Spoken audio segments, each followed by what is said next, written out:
periodista. Muy bien, pues abrimos nuestra última mesa del coloquio M68 Ciudadanos en Movimiento. Me da muchísimo gusto, lo digo fraternamente y también intelectualmente, tener aquí a Imanol Ordórica. Tengo que decir, no voy a delatar edades aquí, pero recién entré a esta universidad, pues había un par de líderes estudiantiles. Y mi primer contacto con un movimiento estudiantil tenía a Imanol Ordórica como una de sus cabezas. Poder compartir hoy mesa con él, no solo para hablar del movimiento que le tocó encabezar en 1988, sino compartir con él y con ustedes las reflexiones que se ha hecho desde entonces a propósito de los otros movimientos estudiantiles, los previos a 68 en el país y en el extranjero, el movimiento propio que hubo aquí en la Ciudad de México, y luego los movimientos posteriores que ha habido en la universidad y en otros lados. Es un lujo, es un privilegio, y Manuel, por eso te doy la bienvenida y festejo que me haya tocado esta suerte. Muchas gracias por acompañarnos. Gracias, Ricardo. Gracias a ustedes que están aquí en viernes por la tarde, lluvioso, ¿no? Es un gusto poder comentar contigo y con el auditorio presente y por streaming estos temas que son verdaderamente muy sentidos y muy centrales en mi vida en particular, ¿no? Y creo que en la de la universidad, ¿no? Esta mañana Aldon Morris puso una tesis interesante en la mesa. Dijo que las transformaciones de la sociedad solo eran posibles cuando había un movimiento intenso y masivo de jóvenes, porque solo los jóvenes tenían el vigor, la energía y también la claridad sobre el futuro que podía hacer que estos movimientos surgieran. Y en ese sentido hacía referencia al movimiento de derechos civiles, que en realidad fue encabezado por gente muy joven, pero a partir de eso se fue bordando sobre los otros movimientos, feminismo, el ambientalismo, el pacifismo, todos en efecto con dinamita joven. Y luego Tom Rochon completaba diciendo, y esa es la principal distinción entre los movimientos obreros del pasado y los movimientos más contemporáneos, el factor estudiantil como clave del cambio cultural, político, societal. Desde esta perspectiva, pues déjame aproximadamente que me hables de esa generación de jóvenes que en los años 60 decidieron tomar el espacio público, volverse sujeto político y transformar la sociedad en Estados Unidos, en Tokio, en Francia, en Praga y desde luego aquí en México. Tu mirada de esos otros 68 que hicieron del movimiento estudiantil un movimiento global. En 68 o en los años 60 en general, hay un cambio importante en la dinámica de los movimientos sociales a nivel mundial. Incluso esto produce cambios después en el ámbito de la teoría, las ciencias sociales, sobre el estudio de movimientos sociales.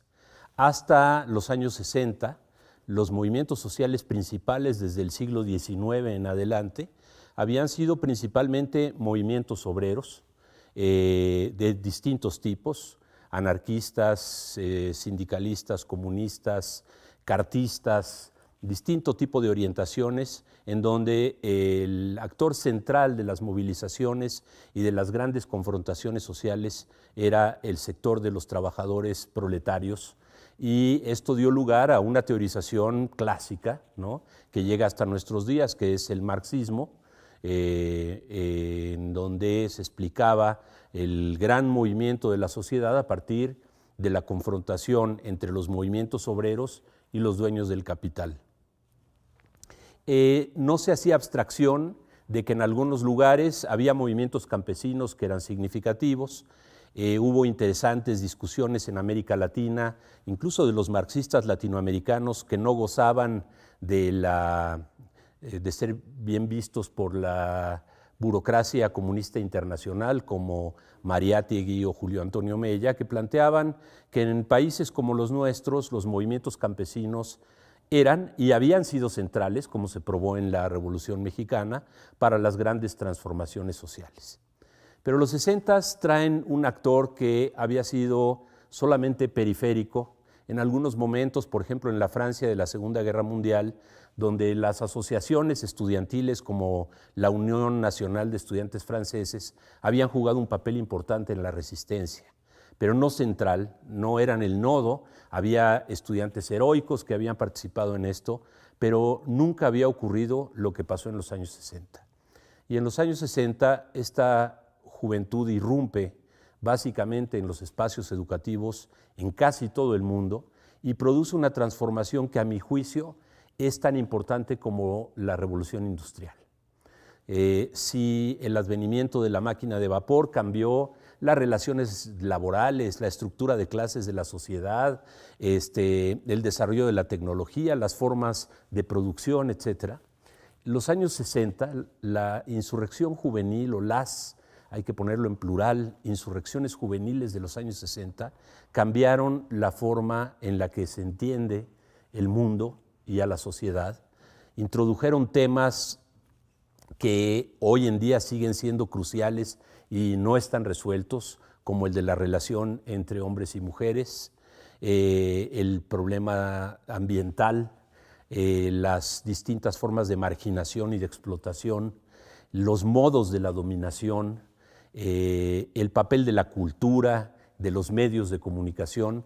Todo esto explota y revienta como una especie de explosión como la que da origen al universo en los años 60 y llega hasta nuestros días todavía en un proceso de expansión, ¿no? Así veo yo los 60. Yo nací en 1958, para el 68 no había cumplido aún 10 años cuando participé, porque mi madre me llevó a Reforma a ver pasar la Marcha del Silencio. Recuerdo el impacto de ver no puedo decir miles, decenas de miles, centenas de miles, porque lo que veía era hacia arriba muchísimos hombres y mujeres con las bocas tapadas que a mí me parecían señores, tengo ese recuerdo, y unas ganas muy fuertes de hacer pipí, que supongo que sí, que me debe haber pasado muchas veces, pero si me acuerdo de esa es porque ese momento era un momento verdaderamente impactante, ¿no? En mi familia seguían mucho a Marcelino Perelló, porque era hijo de refugiados españoles, como mis padres, ¿no? Y había una enorme preocupación por la violencia que estaba siendo ejercida contra los estudiantes, y eso nos formó, pero nos formaron también, y creo que esto impactó generacionalmente a muchos jóvenes como yo, en ese momento todavía niños, las canciones de Peter, Paul y Mary, Bob Dylan y John Baez, asociadas mucho a los movimientos norteamericanos, principalmente de los derechos civiles. La imagen de Stokely Carmichael abrazando a Miriam Makeba, que era una escultural mujer que cantaba el pata pata, y que Stokely era la versión radical del movimiento de los derechos civiles, ¿no? Las imágenes después de Tommy Smith y John Carlos en el Estadio Olímpico con los puños en alto, las fotos de Life en español sobre el propio 68 son muy impresionantes. Hay unas secuencias brutales de granaderos golpeando a un estudiante que les está ofreciendo un libro y que después desapareció y no se supo nunca nada más acerca de él. Pero también están las fotos de Vietnam, ya desde esos años, ¿no? Y todo esto generó una cultura que yo creo que es sesentera, ¿sí? En algunos que en realidad no éramos sesenteros, ¿no? Porque por adscripción de edad no habíamos vivido plenamente ni a los Beatles en su momento de furor, ni los Dylan y Baez originarios, ni a Luther King. Y sin embargo eran parte del imaginario colectivo, ¿no? Como eran los estudiantes franceses, saber que había un tipo que se llamaba Daniel Rojo, ¿no? Que sonaba a pirata de Salgari, ¿no? haber oído de los líderes de 68, a los que se les tenía una gran admiración y que estaban en la cárcel, haber escuchado que en España, en esa España de la que habían salido nuestros padres y abuelos, había habido intentos de generalizar protestas estudiantiles que habían sido acalladas.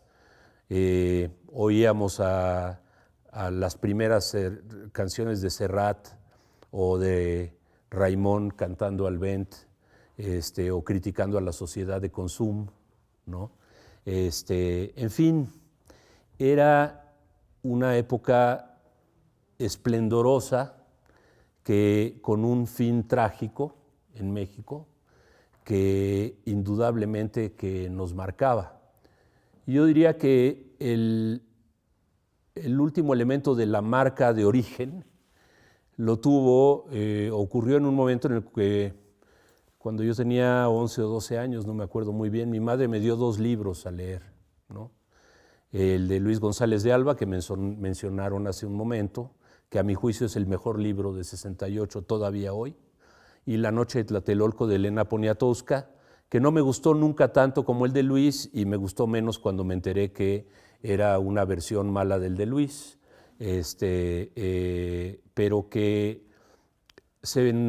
nos lo dieron diciendo, estos son libros que todo joven mexicano tiene que leer, y que imagínense qué tan fuerte me marcaron que yo decidí ahí, desde ese tiempo, creo que tengo conciencia, que iba a entrar a la Facultad de Ciencias y que quería participar en el movimiento estudiantil y iba a entrar a Ciencias porque en Ciencias habían estado los dirigentes del movimiento estudiantil, cosa que ocurrió después en mi vida, y que el movimiento estudiantil era lo mejor que tenía este país, cosa que sigo pensando todavía. Tu perspectiva habla de una conciencia muy temprana de un movimiento global. ¿Tienes la impresión de que quienes estaban participando se sentían parte de un esfuerzo global? Te lo voy a plantear en otros términos. Hablando con Olivier Morin, que estuvo ahora en el coloquio, decía que los franceses no se reconocían en los otros 68. Fueron influencia importantísima, ¿no? Lo decías hace un momento, pero no se reconocían lo que estaba pasando a su alrededor. Incluso la frase fue, éramos demasiado hexagonales, que es una forma francesa, porque Francia es un hexágono, de decir, estamos muy encerrados en nosotros mismos. ¿Tú cómo miras desde esta, o era tu singularidad por ser hijo de o familiar de migrantes que te conectabas con el mundo? Yo creo que había una parte que era mi singularidad, que luego supe que era parte de la cultura de los estudiantes mexicanos del 68, ¿no? Que era un punto compartido. Llegar a los 17, 18 años a la Facultad de Ciencias y saber cantar We Shall Overcome, ¿no?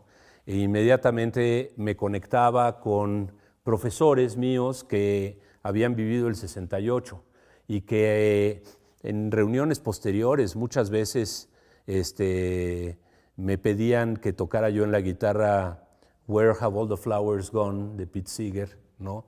Y decían, ¿y dónde te aprendiste esto? Y yo les decía, pues no me acuerdo, ¿no? Porque eran canciones de niño.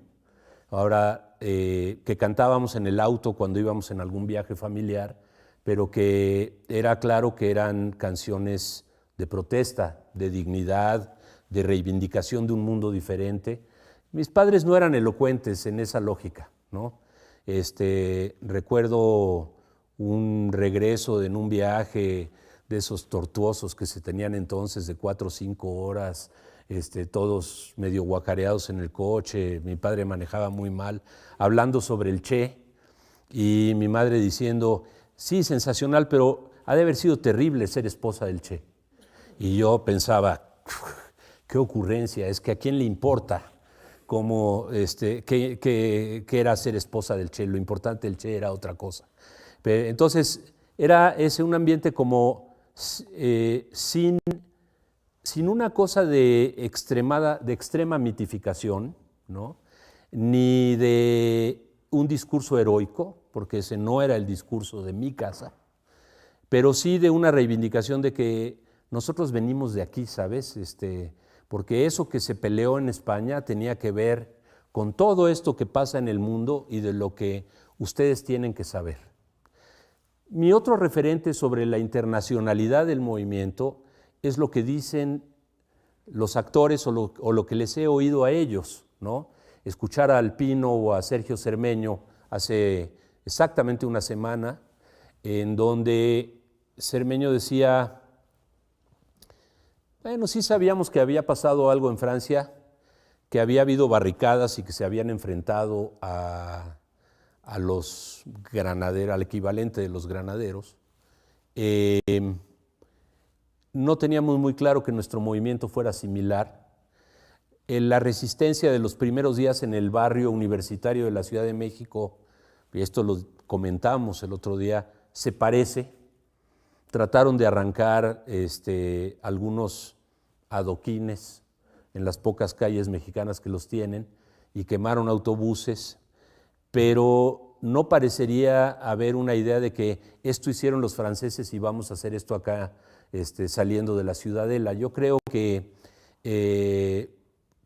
en el mundo del Internet nos cuesta trabajo entender que no era tan fácil informarse de lo que estaba pasando en otros lugares. Lo que sí creo también es que la izquierda universitaria tenía una dimensión internacional importante, conocía los cantos y las luchas y las personalidades de la lucha revolucionaria de muchos años, ¿no? Y que esa formaba parte de la cultura estudiantil de los activistas, no digo del movimiento en su conjunto.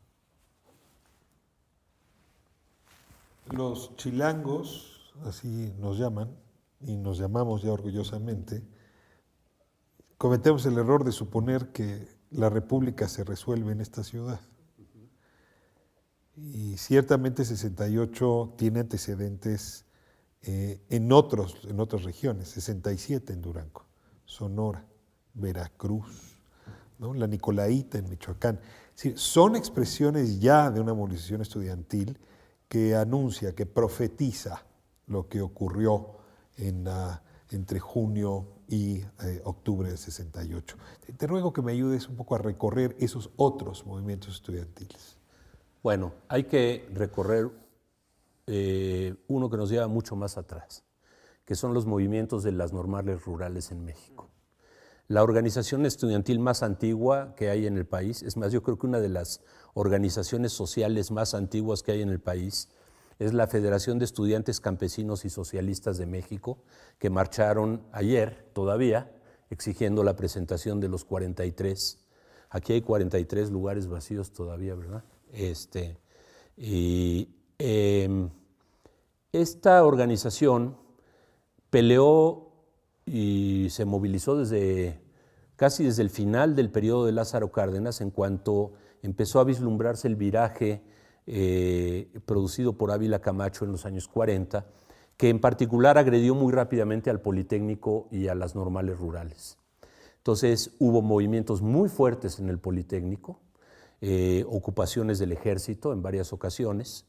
En el 56 o 57, y ya me moví varios años, el ejército ocupa un 23 de septiembre el dormitorio estudiantil del Poli, y ese 23 de septiembre quedó sellado en la historia de nuestro país, porque uno de los dirigentes del comité de huelga del Poli, Pablo Gómez, junto con otros maestros rurales de Chihuahua, asaltaron el cuartel de Madera un 23 de septiembre y lo hicieron en esa fecha para conmemorar la entrada del ejército al Politécnico. Y luego de ahí salió la Liga Comunista 23 de septiembre. Pero todo tiene, no digo una continuidad, pero nos remite a un momento de acción estudiantil. En la universidad, que era bastante más fresa, diríamos, en los años 70, hoy yo digo fresa y mis hijos se ríen, ¿no? Los movimientos primeros fue, por ejemplo, el de los camiones en el año 57, Los dirigentes del movimiento de los camiones fueron Carlos Monsiváis, parece que andaba en eso Julio Scherer, personalidades interesantes del mundo cultural del país. Después fueron como que los primeros atisbos de movimientos estudiantiles de izquierda, ¿no? Después, 66, se mencionó aquí, un movimiento complicado porque era promovido por Díaz Ordaz en contra de Chávez, operado por el hijo de un gobernador priista de Sinaloa, Leopoldo Sánchez Duarte era el hijo, y acompañado por un conjunto de escuelas que planteaban demandas de reforma universitaria, encabezadas, entre otras personas, por Gilberto Guevara Niebla, ¿no? Exigiendo la desaparición de la Junta de Gobierno y el pase automático, por ejemplo, ¿no? Por esos años está el proceso de reforma de la Universidad Michoacana de la Nicolaita, en donde Eli de Gortari era el rector y es depuesto por una intervención militar encabezada por el general Hernández Toledo.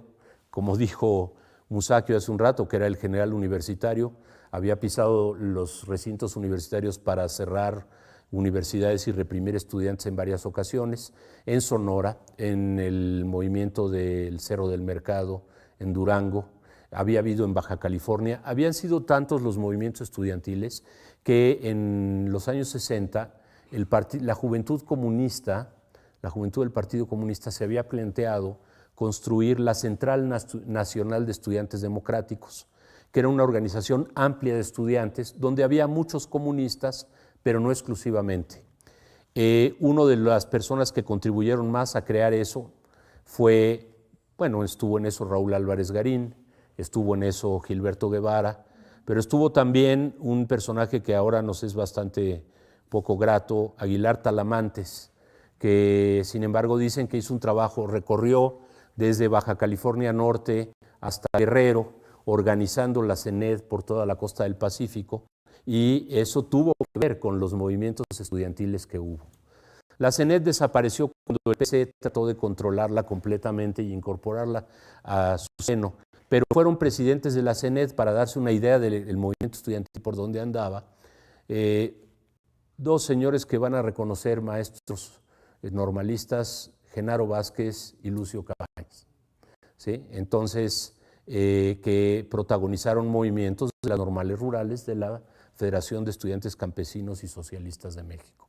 Entonces, antes de llegar a 68 hay una acumulación de experiencia, una conjunción de eventos que iban estableciendo formas de acción política de los estudiantes mexicanos en un contexto que no era el de París, ¿no? En el ámbito de un régimen político autoritario corporativista, en el cual era muy difícil la acción política independiente, y que había permitido sobre todo una acumulación de experiencias también enriquecidas por la presencia de varios de los principales dirigentes de 68 en luchas de los ferrocarrileros en 58, de los maestros, el movimiento médico de 66, en fin.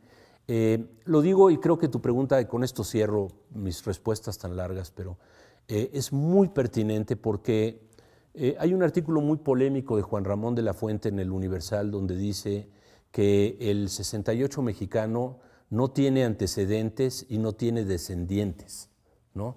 Y los antecedentes son tan evidentes, ¿no? Hay tanta continuidad, hay tanta presencia incluso de actores como Álvarez Garín y Guevara, como el Búho que venía de las luchas de la Universidad de Sinaloa a la Facultad de Economía de la UNAM.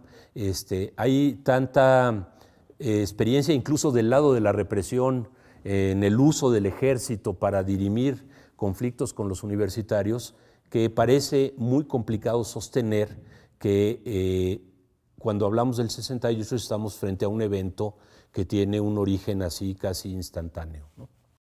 No es que me salte el 68, todo el tiempo vamos a estar regresando a esa glorieta, pero en el tiempo sí voy a hacer un arco. 1971. Después de la represión del 2 de octubre, uno habría supuesto que los estudiantes se iban a guardar en casa y no querrían salir por décadas. El Estado había actuado con una enorme alevosía y un autoritarismo insoportable. Y sin embargo, 71 es un movimiento encabezado por los más jóvenes del 68 para decirle otra vez al régimen, no, así no.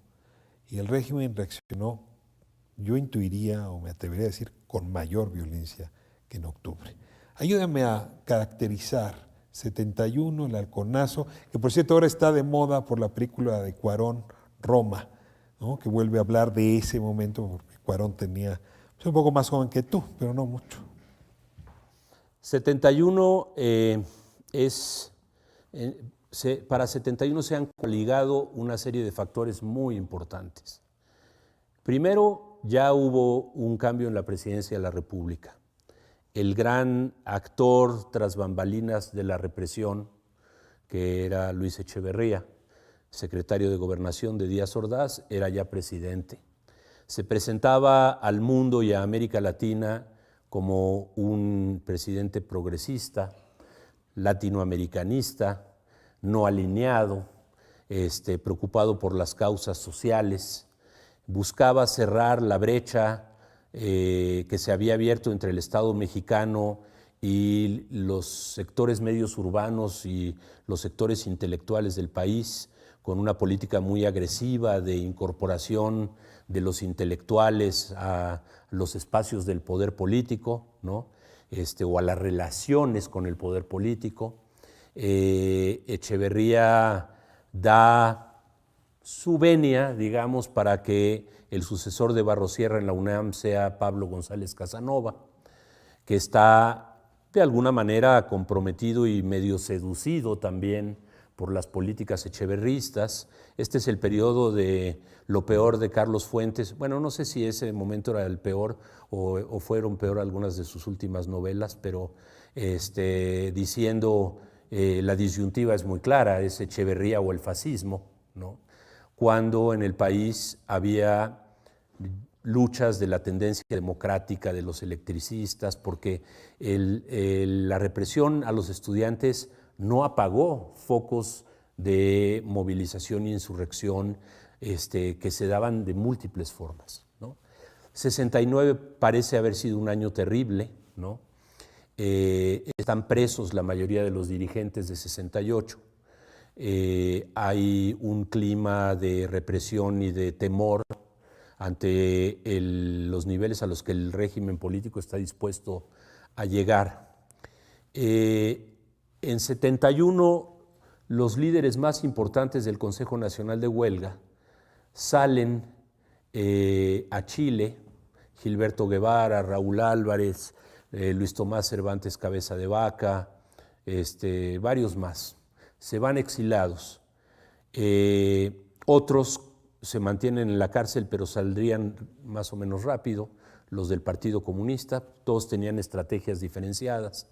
Algunos habían salido un poco antes, como el Pino, y se dedican a una campaña hasta obligar al secretario de Gobernación, que si no me equivoco era Mario Moya Palencia, a declarar que no estaban exilados, que se habían ido porque querían. Declaración que se aprovechó inmediatamente para traer de Chile a todo este conglomerado de dirigentes estudiantiles que llegan a México en junio de 1971. Hay un evento en el Auditorio Che Guevara, nuestro Auditorio Che Guevara, que está ocupado y extraído de la comunidad universitaria desde hace muchos años. Impresionante de recepción a los dirigentes estudiantiles del 68. Cuentan que, y bueno, siempre en las narraciones posteriores puede haber mitología, pero ciertamente se tuvieron que poner bocinas, no había televisión en el circuito cerrado en esa época, por todo el estacionamiento de la Facultad de Filosofía y hasta el jardín que llega a Insurgentes, ¿no? Allí llegaron directo del aeropuerto, Cabeza de Vaca, Guevara Niebla, Roberto Escudero, Raúl Álvarez Garín, Federico Emery Ulloa, en fin, un buen número de ellos. y los están esperando Eberto Castillo, El Pino, que era el moderador del evento. Hay un video en YouTube de todo esto que tiene una música muy fea porque es la música de la película Stalin de Eisenstein, ¿no? Y tiene unas tomas al principio que es el regreso de Lenin del exilio a Rusia, ¿no? Es un viejo video, ¿no? Evidentemente, pero lamentablemente en lugar de esa música que se podía haber puesto, pues lo que decían al llegar al auditorio las tomas son muy emocionantes, ¿no? En ese momento se está debatiendo entre dos grupos o tres grupos políticos o tres grandes agrupamientos estudiantiles en el Poli y en la UNAM, si salir o no salir a la marcha del 10 de junio. La marcha del 10 de junio se convocó en apoyo, fundamentalmente en apoyo, al movimiento estudiantil de la Universidad Autónoma de Nuevo León, que había atravesado un proceso en el cual se intentó un cambio conservador a la ley orgánica de la universidad. Para el 10 de junio, el movimiento en Nuevo León había sido resuelto a través de una negociación con una nueva ley que no era tan mala como la que les habían tratado de imponer. Entonces, la razón para salir en el movimiento del día 10 no estaba del todo clara, cuáles eran las demandas de los estudiantes para salir el 10 de junio. Entonces, había un grupo que era, en la cárcel les llamaban el pregrupo. Después, cuando salió El Pino de la cárcel, fundó un periódico estudiantil que se llamaba Perspectiva, entonces les llamaban los perspectivos. Pero ¿qué eran eso? Los dirigentes principales del 68, que planteaban que no había que ir a la marcha. Y había la corriente maoísta y la juventud comunista que planteaban que había que sostener la marcha de todas maneras y plantearon salir. Los perspectivos o pregrupos o históricos o como quieran perdieron las votaciones en las asambleas y fueron a la marcha, ¿no? Como ocurre, a veces uno pierde en la asamblea y se tiene que sumar. Y ocurrieron los hechos del 10 de junio. González Casanova hizo una protesta importante, pero no tan contundente como uno podía haber esperado. El movimiento se volvió a desarticular. La coordinación que se había logrado establecer se llamaba el COCO del Poli y el COCO de la UNAM, Comité Coordinador de Comités de Lucha, ¿no? Siempre hemos sido muy sonoros para los nombres de nuestros organismos de lucha estudiantil. Entonces, esto implicó una fuerte desorganización del movimiento estudiantil y una situación en la cual los movimientos estudiantiles más importantes después de 71 empezaron a ocurrir en otras universidades del país y no en el Distrito Federal, al tiempo que los movimientos más importantes en casi todas las universidades dejaron de ser estudiantiles y se transformaron en movimientos por la sindicalización, tanto del personal académico, que en la UNAM fue un proyecto derrotado por la derecha universitaria, por Guillermo Soberón, por gente que luego pasó del otro lado, como Drucker, Sarucán, todos estos personajes que estaban en contra del sindicalismo académico, no tan preocupados del administrativo, el que realmente les preocupaba era el académico. Y estas luchas, podemos decir que fueron las acciones políticas más importantes en las universidades mexicanas entre 1973 y 1986, ¿no? En esos mismos meses se organiza el Woodstock mexicano. Es decir, hay una iniciativa por resolver por la vía lúdica lo que no se había podido resolver por otras vías. Y en Avándaro se organiza un gran concierto de rock. Humberto Musacchio, que estuvo aquí hace un momento, narra que a él lo mandó el periódico La Universal a cubrir el evento y le pareció un evento, pues dirían tus hijos, bastante fresa. Es decir, un poco de marihuana, nada más. La chica que se levantó la blusa ha sido la única, Levantó su crónica, regresó al periódico y cuando llegó a entregarla, hay que pensar que está lejos Avándaro de acá, sobre todo en esa fecha, hay muchas curvas, ya tenía el Universal impresa la primera plana. Y resulta que es la primera plana en todos los periódicos y es la chica levantándose la blusa. Había una intención deliberada de criminalizar a la juventud, de decir que la juventud era un peligro. Es decir, cuando Fuentes se refiere al fascismo, que quién sabe qué quiere decir, una de las interpretaciones que los medios, los pasquines, sobre todo en la época, era esos jóvenes nos van a llevar a una revuelta de masas peligrosísima que nos va a arrimar al fascismo. Avándaro y la criminalización de la protesta joven. Déjame ponerte una cosa en contexto, o un elemento que nos ayude a todos a tomar contexto, que es, todos recordamos las películas sobre estudiantes previas a 68. Son Enrique Guzmán y César Costa con chamarritas de la UNAM, con la U, antes de eso el mambo del Poli, el mambo de la universidad. Era cierto que había conflictos, mi madre y su hermana estaban casadas, eran novias de un politécnico y un universitario, que eran como hermanos, llegaban juntos al estadio, los dos jugaban fútbol americano, pero no aceptaba ninguno de ellos que las dos se fueran a la misma tribuna, tenía que estar una en un lado y otro en otro, ¿no? O sea, sí existía eso, pero a nivel de lo que reflejan las películas del mambo del Politécnico, ¿no? Una escaramuza, 2, 3 golpes en una fiesta, la dificultad de que la novia universitaria se casara con el chico del poli, sobre todo en ese lado. Si fuera al revés, a lo mejor no hay tanto problema, ¿no? Porque había clases sociales, por supuesto, ¿no? El 68 lo cambia todo, ¿no? El 68 es Canoa, en alguna medida. El 68 es los jóvenes rebeldes sin causa, ¿no? Genera múltiples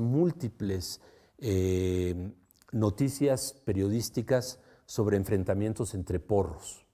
Porque es cierto, después del 68 hay uno de los momentos de ascenso de los grupos porriles en todas las universidades del país. Entonces, ¿qué mejor noticia puede haber que una balacera entre porros de Derecho y Ingeniería en la UNAM que termina con 2 porros muertos en el auditorio de Ingeniería, 1972, 73, ¿no? Miren nomás lo que son los estudiantes. O sea, era una manera como de curarse en salud, por lo que venga, ¿sí? Más vale tener a los estudiantes en una condición de desprestigio generalizado, ¿no? Que les quite legitimidad y autoridad política para la acción. ¿Sí? Creo que esto ya medio me empezó a tocar vivir.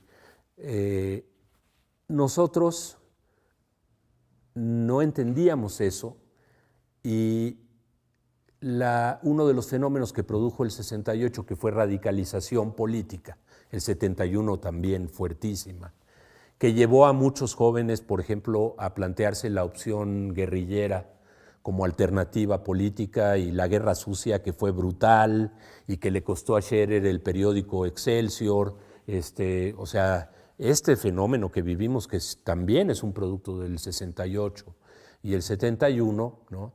No necesariamente estábamos ahí, pero el guevarismo como discurso, como opción política, se instaló en grupos que hacíamos política en las universidades con poca influencia en las masas estudiantiles, salvo en momentos muy puntuales, y que entonces nos definíamos unos frente a los otros por más o menos radicalidad, por una mejor interpretación o memoria para poder sacar a tiempo, como decía Luis González de Alba, una buena cita de Lenin en una reunión estudiantil podía acabar con el de enfrente, aunque la cita no viniera demasiado al caso, ¿no?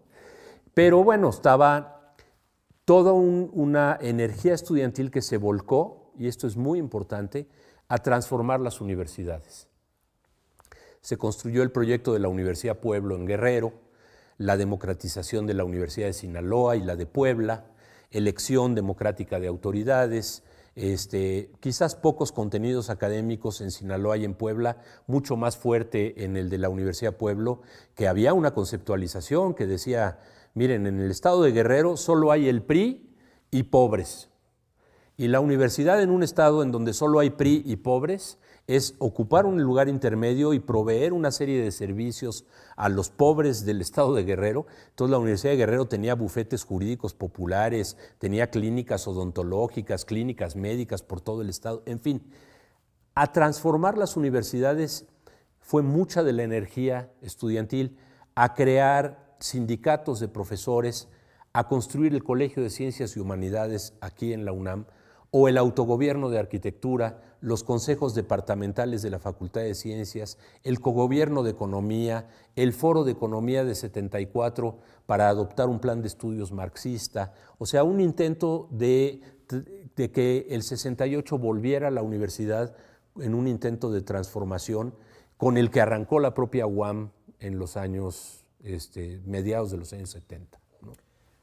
Otra estampa, y necesito viajar en el tiempo, porque tampoco tenemos tanto tiempo hoy en la tarde.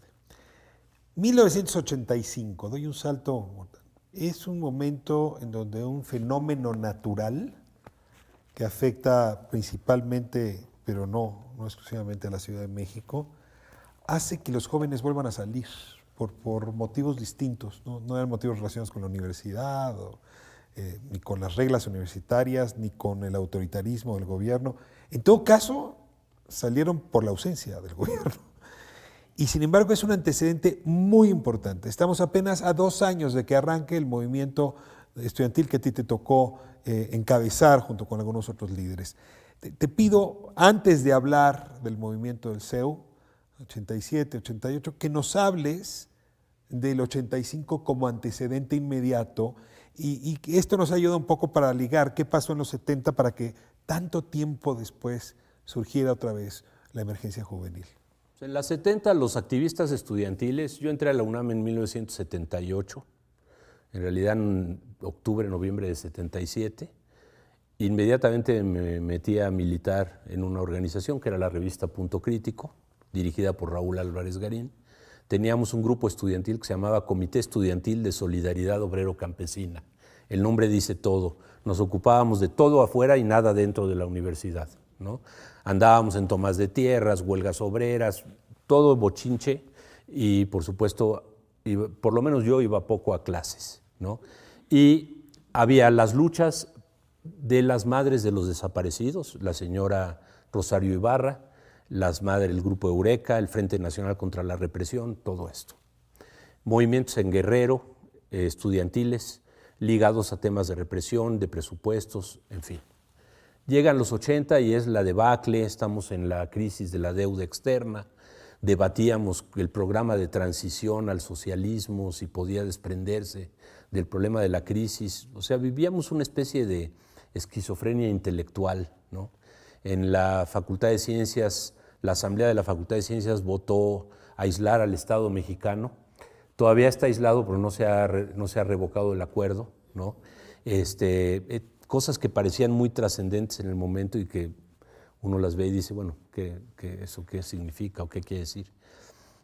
Llega el 85 y se mueve a las 7:19 de la mañana, ¿no? Y a las 10 de la mañana en la Facultad de Ciencias. ¿A dónde vas a ir? ¿Dónde iba a ir yo? O sea, yo vivía solo con Carlos Simas, vivía en Villa Olímpica, Carlos estaba enfermo, no estaba ahí en el departamento, se cayó todo y entonces, sin recoger, vámonos a Ciencias a ver qué pasa y qué vamos a hacer. Decisión número 1, celebrar que estamos vivos y nos pusimos una guarapeta tremenda y decidimos que al día siguiente teníamos que salir en brigadas. Para no hacer el cuento largo, hubo un profundo debate en Ciencias entre dos corrientes políticas que luego tuvieron que ver con el movimiento hasta hoy, ¿sí? Una corriente que es la corriente en lucha, donde está Lapita Carrasco, en fin, activistas ya sesentones como yo, pero que en ese momento, bueno, estaban ahí en el movimiento estudiantil, decían que lo que había que hacer era un centro de información alternativo al del gobierno porque el gobierno iba a mentir con la información. Y nosotros que éramos un poco de acción directa, dijimos, no, qué centro de información ni qué nada. Vámonos a ver a dónde. Tomamos los camiones de redilas de la UNAM, empezamos a agarrar cosas, ¿no? Tomar es así una palabra elegante políticamente, ¿no? El coordinador de humanidades, que era secuestrar. A veces es a veces un secuestro peculiar porque puede haber una especie de síndrome de, ¿cómo se llama? De Estocolmo. O sea, el avión se siente encariñado con su secuestrador. Exactamente, ¿no? Entonces, claro, aquí no eran camiones de pasajeros, eran los camiones de carga de la UNAM. Todos los choferes decían, pues llévatelo, ¿no? Y había un viejo que era coordinador de humanidades, Jaime Litvak, un hombre muy de derecha, pero muy activo, que se puso en una de las puertas del Estadio Olímpico a darnos en un pedazo de tela adhesiva, con un sello de la UNAM, un número a cada uno y nos registraba en un cuaderno de esos viejos, ni siquiera en un Excel. ¿Y a dónde van? Pues al multifamiliar Juárez, que dijeron que se cayó, ¿no? Y ahí nos fuimos. Y nuestra brigada se fue haciendo cada vez más grande, ¿no? Cada vez más equipada. Nos llegaban, nos daban picos, palas, nos daban de comer 8 veces al día porque la población mexicana salió a la calle a darnos de comer a todos, ¿no? La solidaridad era impresionante. Hacíamos cosas muy estúpidas, como amarrarnos una cuerda al pie y meterse uno con una pata de una mesa en una mano entre 2 losas, porque se supone que había alguien vivo allá adentro y que si uno gritaba, jalaran rápido la cuerda para salir. Afortunadamente no nos pasó nada, a mí no me tocó sacar a nadie vivo, fue fuerte, y estuvimos entre el Multijuárez, el Hospital General, el Cunero. Tampoco nos tocó sacar a los bebés vivos, sino a los puros muertos. Durante casi 2 meses. Tratamos de tomarle la ciudad universitaria a Carpizo, de plantear que la explanada de CU debería ser un gran hospital, que los laboratorios de química y ciencias podían ser clínicas médicas o cocinas o lo que fuera necesario. Carpizo llamó a una reunión de consejo universitario, yo era consejero estudiante de la Facultad de Ciencias y llegué con mi brigada, éramos 140 y tantos, con marros, palas, picos, cortadora eléctrica, soplete de acetileno, y nos metemos al 3er piso de la torre de rectoría a decir algo que tiene que ver con lo de ahorita. Ustedes están hablando de volver a la normalidad, están locos, porque esto no puede volver a la normalidad. Controlábamos el tráfico en toda avenida, por todo Tlalpan, por todo viaducto Tlalpan. No había gobierno, no había nadie, no había un policía en ningún lado. Y cuando volvíamos a casa, en las vinaterías, síndrome de Estocolmo o no, nos regalaban la cooperación. Esas brigadas, como las de ahora del último sismo, formaron el núcleo principal de organización original del movimiento de 86. Ya casi me robaste la pregunta.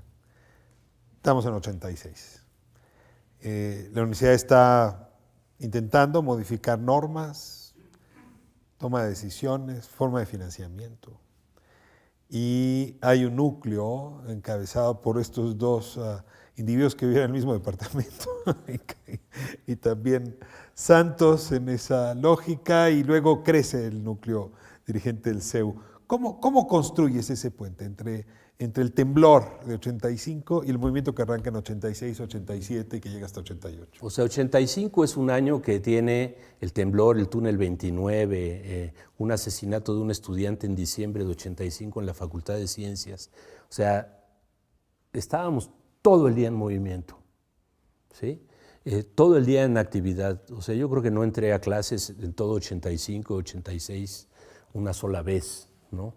Y entró en diciembre de 85 un rector, Jorge Carpizo, el más joven en la historia de la UNAM, abogado, había sido un formidable enemigo del sindicalismo universitario, había sido el abogado de la UNAM contra el SPAUNAM, pero entra y inmediatamente se reivindica a sí mismo como una mezcla entre González Casanova y Barrosierra.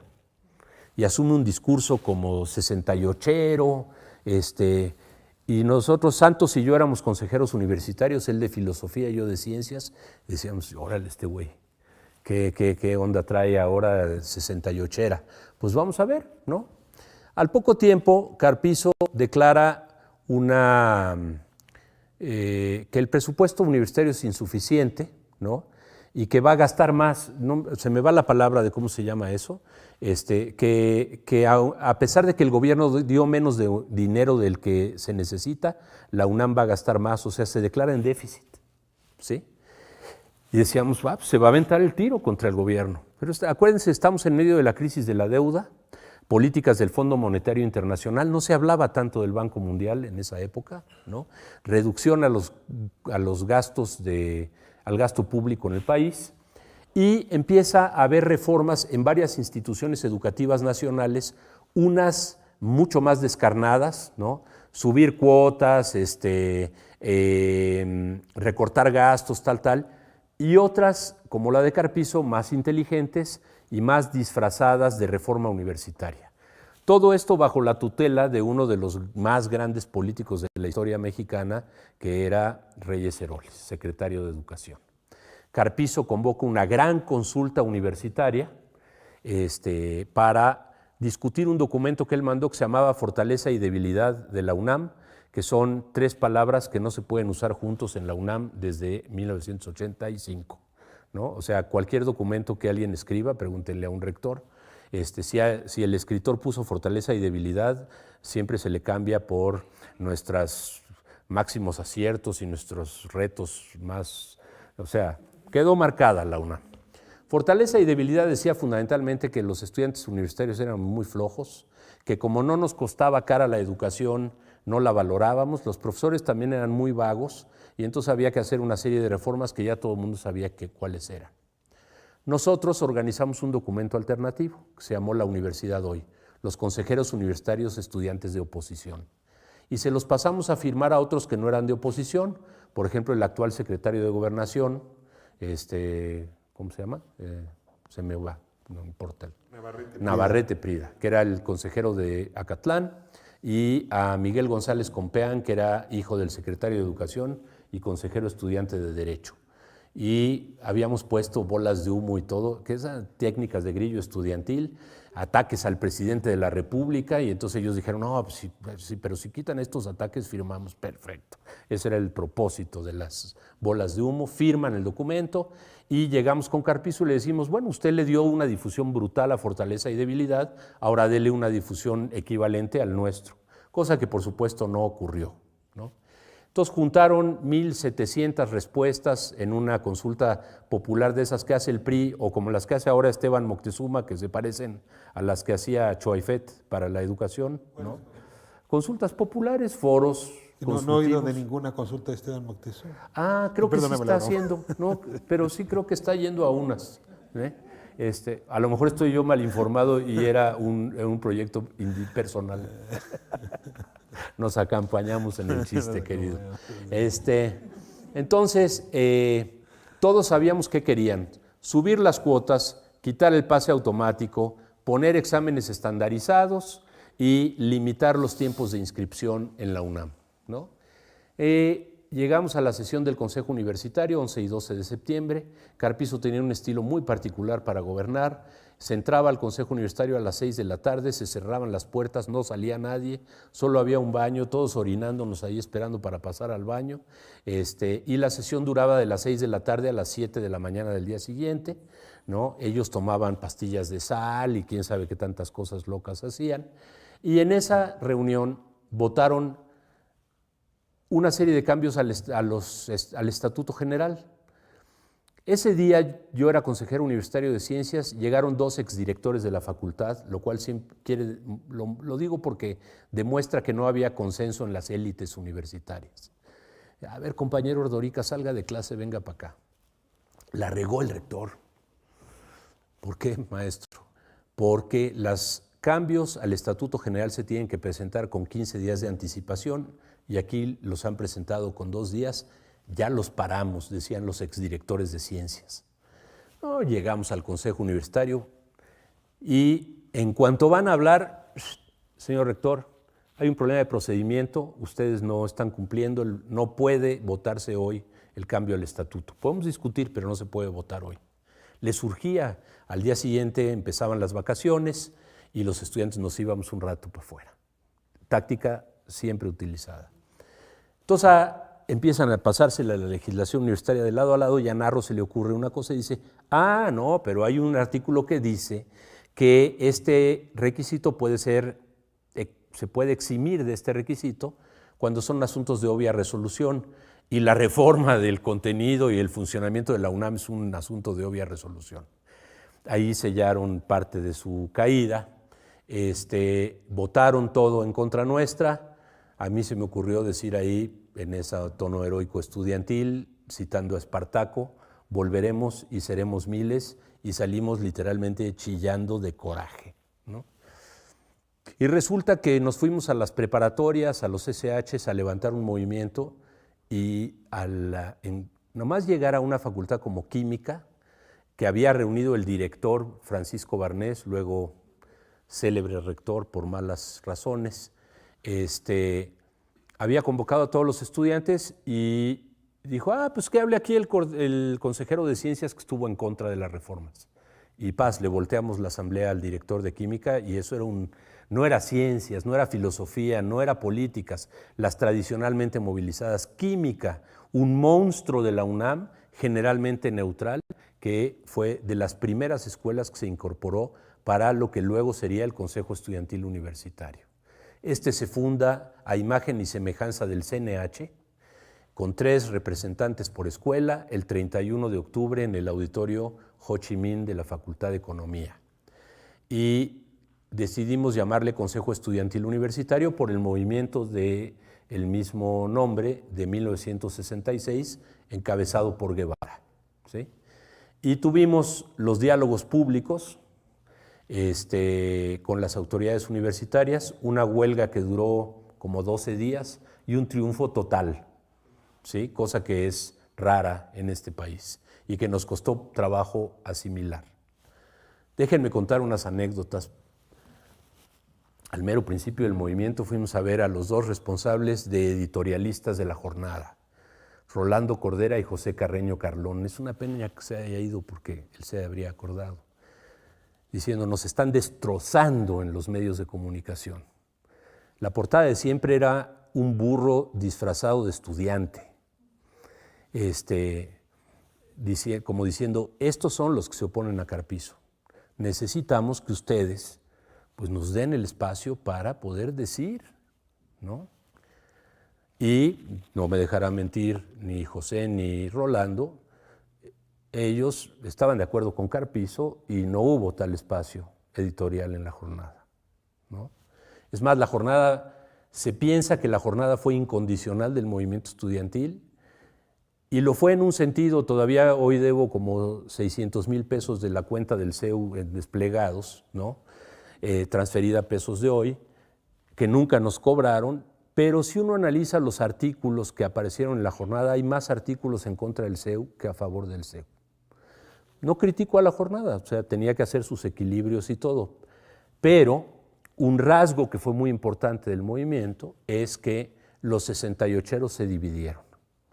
Y los que eran mapaches, que es una vieja corriente de la izquierda mexicana, Rolando Cordera, Woldenberg, Carreño Carlón, Guevara, Luis González de Alba apoyaban a Carpizo.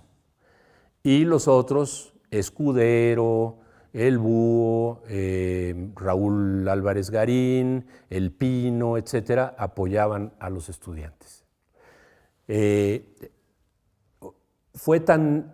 Carpizo trató de usar a los 68eros y hizo un programa de televisión al que invitó a Gilberto Guevara, a Eberto Castillo y a Rolando Cordera para hablar de las reformas. Y se lanzaron en contra nuestra. Nosotros les respondemos en un meeting, porque Televisa estaba en campaña, había un programa de una señora que se llamaba Doña Furibunda, que en el programa mismo criticaba a los estudiantes, ¿no? Sabludowski estaba de cacería, y luego pronto lo iban a remover por primera vez. Entonces nosotros decíamos que había una coalición extraña encabezada por doña Furibunda y Gilberto Guevara, Eberto Castillo y Zabludowski, ¿no? Y Rolando Cordera eran los apoyos del rector, y de este lado estaban Carlos Monsiváis, estaba Germán Bellinghausen, estaba otro conjunto de intelectuales que apoyaban al CEU. El movimiento ganó, nos costó trabajo levantar la huelga, pero para febrero de 1987 habíamos ganado la suspensión de todas las medidas de Carpizo y la realización de un congreso universitario democrático y resolutivo para avanzar en la reforma de la UNAM. Se nos fue el tiempo, Emanuel, y te voy a pedir que hagas una última intervención en conclusiones. Es libertad tuya decir sobre qué temas quieres concluir. Y sin embargo, hay una pregunta guardada en el tintero por si te sirve para la conclusión. Hay quien dice que esta línea que trazaste hasta el CEU tiene evas comunicantes, es decir, 68 hasta el CEU, pero que es absolutamente injusto, incorrecto y es una mala lectura política correr esa línea hacia el 2000. Es una de las preguntas más complicadas que se pueden hacer en esta universidad, pero no es la primera vez que te metes en esa difícil discusión. Si no la quieres responder, dentro de 50 años celebraremos otro coloquio. Y te pediría que a partir de ahí cerraras con las conclusiones que te parezcan pertinentes. Ok. Afortunadamente no hace falta tener el permiso de ningún 68ero para sentirse 68ero. Y los estudiantes nos hemos sentido 68eros muchas veces. Hayamos estado donde hayamos estado en ese momento, ¿no? Y los movimientos estudiantiles, casi todos, se han reivindicado herederos del 68, porque para nosotros, en distintos momentos, el 68 ha significado un referente. Eso puede incomoda mucho a Guevara. Guevara se la pasa diciendo, no, ustedes no son herederos, ellos sí, pero ustedes no, pero aquellos sí, pero creo que es una pelea innecesaria y desgastante. Hay vasos de comunicantes y continuidad. Nosotros éramos amigos de los líderes de 68, los vasos fueron absolutamente directos y hubo decisiones como la del diálogo público, que era 68era al 100%, y también otras que no eran tan claras. Por ejemplo, el Pino Martínez de la Roca insistía, si un error se cometió en 68, fue colocar al gobierno contra la pared sin dejar ninguna salida posible.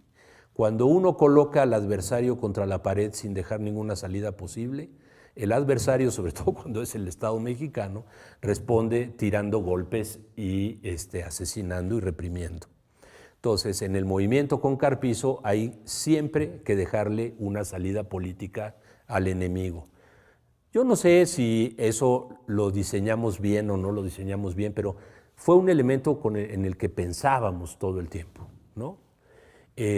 Entonces, nuestra forma de organización se parecía a la del 68, reivindicaba un mecanismo de decisiones asumidas desde las bases estudiantiles a través de las asambleas, con representantes que eran dirigentes, que asumíamos nuestra responsabilidad de dirección.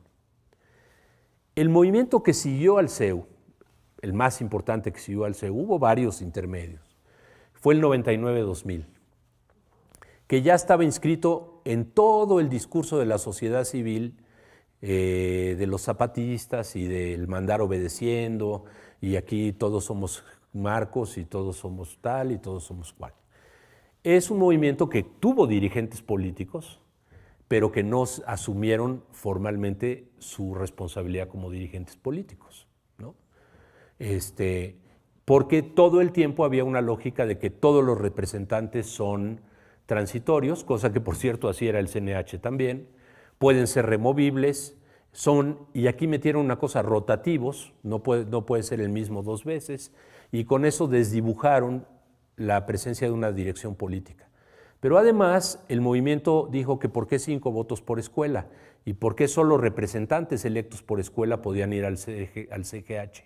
Podía ir el que quiera, Entonces no había que ganar una posición política en su facultad o escuela, sino que tú podías perder en tu escuela y luego ir al otro lugar y seguir argumentando en contra de lo que había quedado en tu escuela.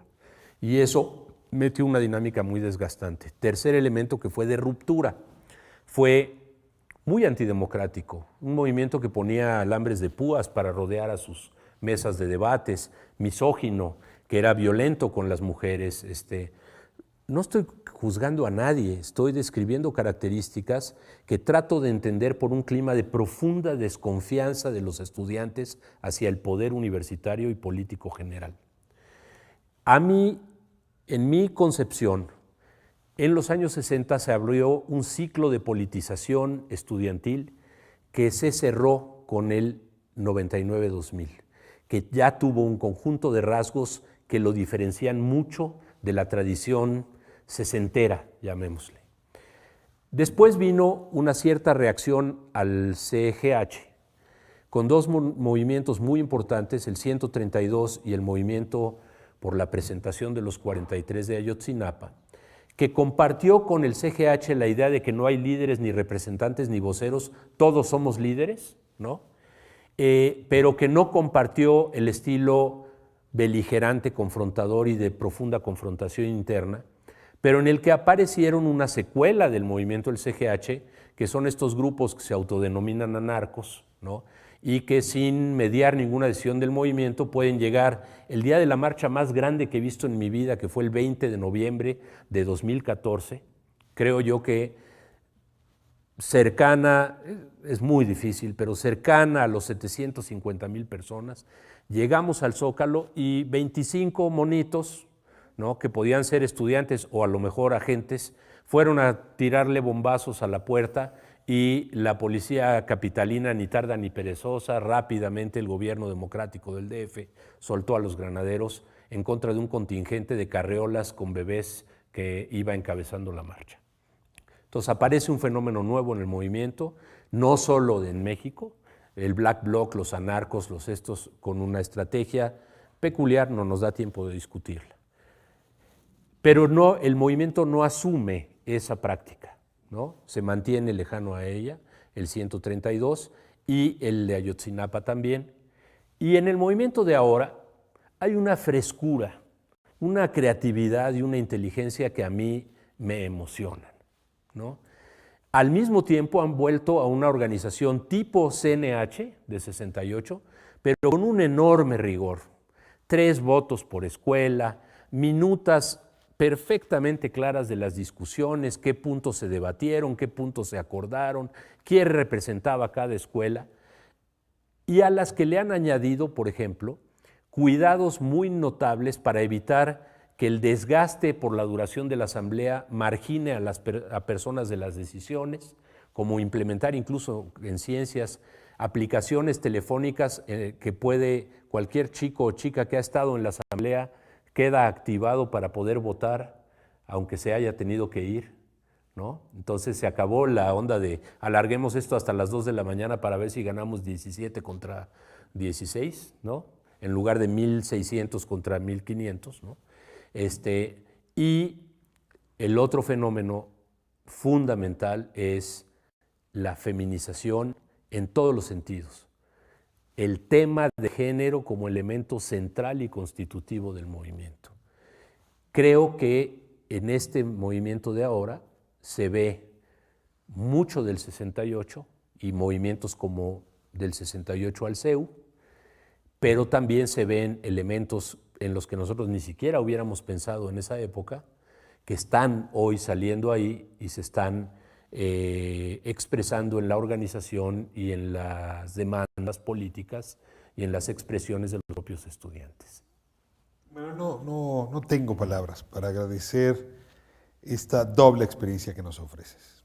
De un lado, desde luego, de quien desde la práctica política vivió la creación de un movimiento, su expansión y su triunfo, pero también la experiencia de un hombre que no se sentó en sus laureles, que no es solo aquel líder del CEU, sino alguien que después de ese movimiento siguió estudiando, salió del país, regresó y no ha dejado de observar los movimientos estudiantiles, de entender las reformas educativas, de proponer